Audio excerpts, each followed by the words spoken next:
The elements of good writing are really simple: clarity and brevity. Everybody's in a hurry, and the quicker we can make our point and the more accurately we can make our point, the more effective our writing's going to be. One of the main elements of good writing is taking time to do it well. And you can't hurry good writing. To communicate your point clearly, succinctly, your writing is your tool, and you need to make that tool as sharp and precise as possible.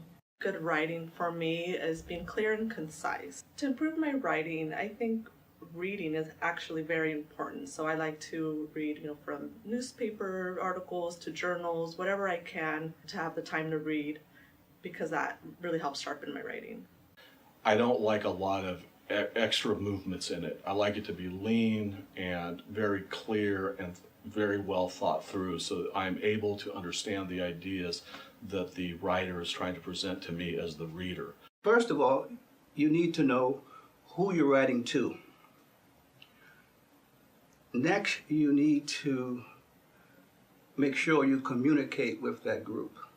I don't care if you're in social work, you're in medicine, you're in history, mathematics, you still have to spell, punctuate correctly, and then get good at what you do.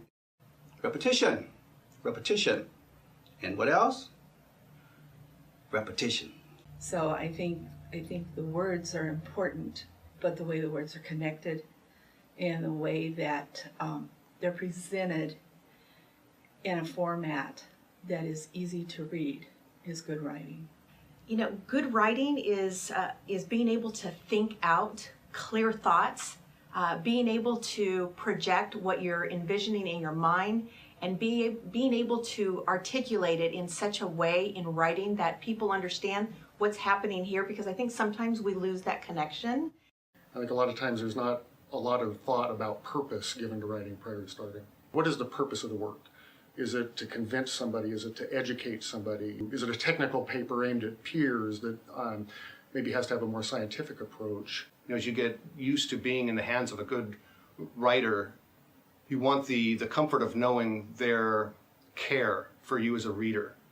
Whether they're challenging you or comforting you, the care that they take in working you through a train of thought or working you through an idea. Write enough that you get your message across, but don't bore your reader either. I think it was Blaise Pascal that apologized for writing a long letter because he didn't have time to write a short one.